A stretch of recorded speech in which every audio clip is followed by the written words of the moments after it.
Hello and welcome to this edition of the France 24 interview. I'm Jessica Le Mazurier, and today's guest is the next Secretary-General of the United Nations, Antonio Guterres. Thanks very much for being with us here on France 24.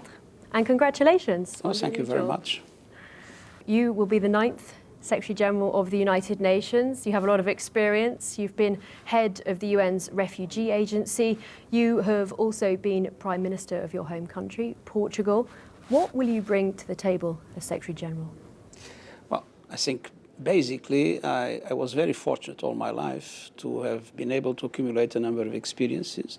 And I think my duty is, like in the parable of the talents in the gospel, is to put all these things that I've received in my life. I was always very lucky to have the chances. I had a revolution in my country that allowed me to have opportunities to have a very strong public involvement and to reach government very early in my life. Then 10 years working for the most vulnerable of the vulnerable in UNHCR with experiences all over the world in the most different conflicts. So it's my duty to put all these experiences to the service of the international community. Now, surely your biggest challenge as you take this role on the 1st of January will be helping broker an end to the war in Syria. The current Secretary-General has faced criticism for the United Nations' failure to do so. What will you do differently?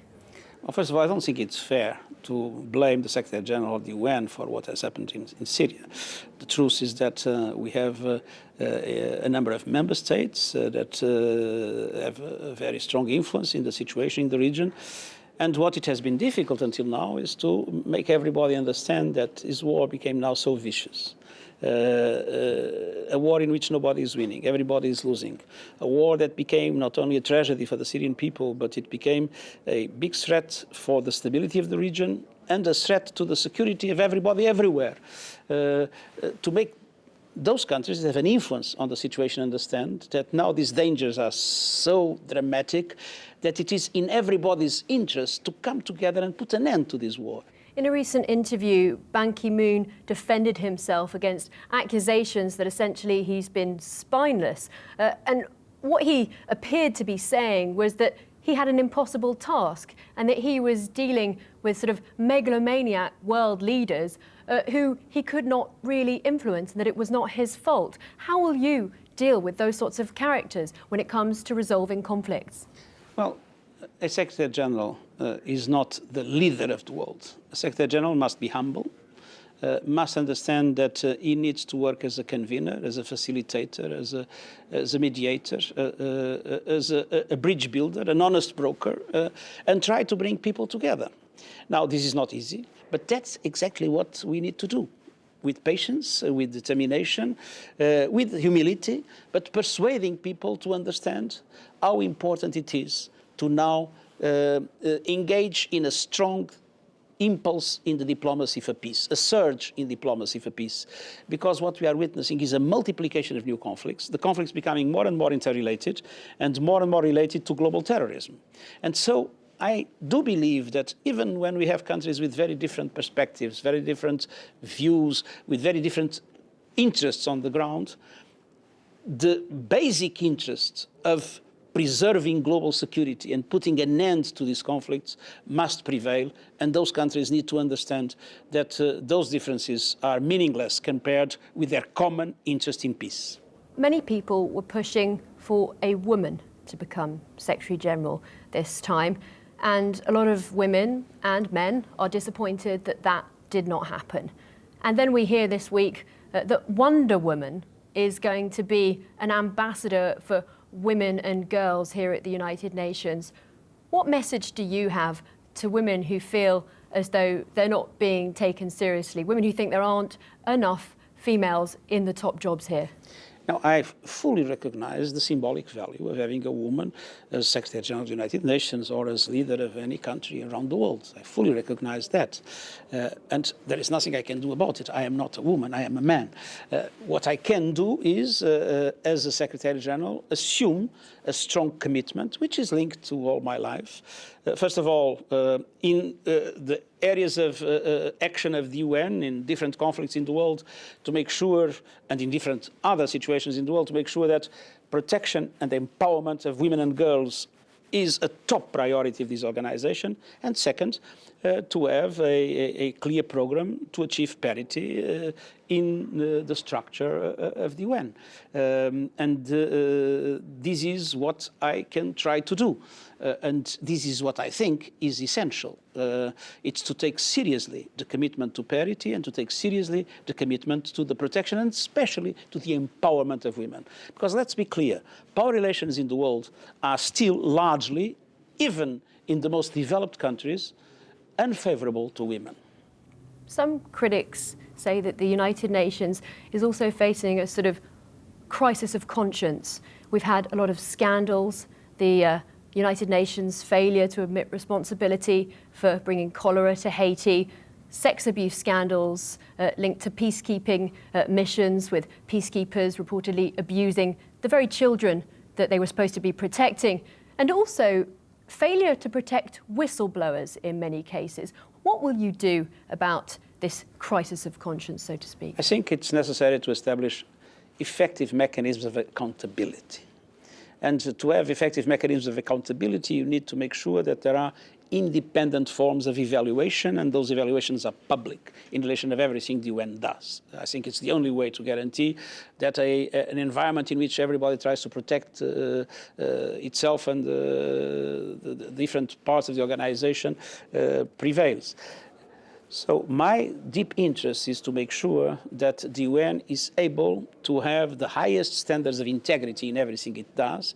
And one of the things that I consider absolutely unacceptable is the idea that those that are keeping peace, and let's say the overwhelming majority are very brave people sacrificing themselves for others, but those that are keeping peace, it is absolutely essential that they don't become themselves a violator of human rights, and especially in relation to those awful atrocities affecting women and children. This is an area where we need to transform a zero-tolerance policy into an effective group of mechanisms to prevent and to punish those situations, and also in relation to the victims of those situations to find an adequate compensation. Tell us a little bit about you. You are a socialist, you are a Catholic. Tell us about how your faith plays into your work. I think that, I never used the religion and I'm not here to be in favor of any political group of parties, or I'm here to act, as I mentioned, with independence and as an honest broker. But it is clear that in all religions there is a strong commitment to solidarity, a strong commitment to justice, and I believe that that strong commitment is what the UN also needs. Are you opposed to or in favor of abortion and same-sex marriage? Well, I think that the world has evolved enormously, and I think that we need to have now a very open-minded and tolerant approach to these developments. And it's, of course, my intention in the areas where the UN might be asked to intervene to make sure that we have a very comprehensive and progressive human rights-minded approach. Can you tell me at what point you decided you wanted to be Secretary-General of the United Nations, and why? This is, according to some people, the most impossible job in the world. It was when my mandate in UNHCR was coming to an end. As High Commissioner for Refugees, I had an enormous privilege it was a fantastic work to be able to really devote ourselves to the most difficult situations in which people were suffering so much and to try to alleviate their suffering. But there was an enormous frustration in it, because, much more important than to protect refugees is to avoid refugee flows, is to make sure that prevention prevails. And this, of course, requires a political dimension. And as High Commissioner for Refugees, I had to be strictly non-political. And that is where I felt that I had the obligation to put all the experiences I mentioned that I had in my life at the service of those trying to avoid the tragic levels of suffering we are witnessing in today's world. And that's why I decided to be a candidate for Secretary-General. Now, you've been very vocal about expressing your concern over the rise of populism and xenophobia. Can you tell me, what do you think of Donald Trump? Do you think that he is dangerous for the United States? I think that I don't like to talk about individual cases. I think what we witness is in the world today a trend, a very dangerous trend for political populism, and that political populism to play with fear, with the insecurity of people, and to try to create feelings of rejection of everything that is different, of the foreigner, the refugee, the migrant, and at the same time, with this xenophobia, to enter into more radical forms of political expression. Now, what I believe is that to fight xenophobia, to fight populism, to understand that diversity is a richness, not a threat, to understand that all societies must be, will be inevitably multi-ethnic, multi-religious, multicultural, and that is a good thing. But that requires a huge investment to make that a success and not to disrupt the cohesion of societies. I think this is the kind of ideological battle that an organization like the UN needs to lead in today's world. So totally against any form of xenophobia, totally against any form of racism, totally against any form of populism, and independently of now the personalities that's represented in any country, to do it as a fundamental value-based approach to make sure that this kind of developments do not also undermine our capacity to be more effective than in fighting terrorism and violent extremism. Sometimes there is a kind of an alliance between some forms of political populism in some areas of the developed world and some forms of violent extremism in other parts of the world, or even in the same societies. And so this battle for values will be central, I believe, in my mandate. So if a populist and a xenophobe were to be elected president of the United States, what effect would that have on the United Nations, do you think?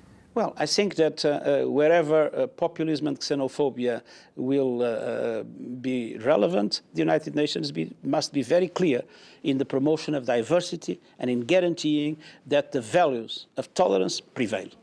Thank you very much, Mr. Guterres, the next Secretary-General of the United Nations.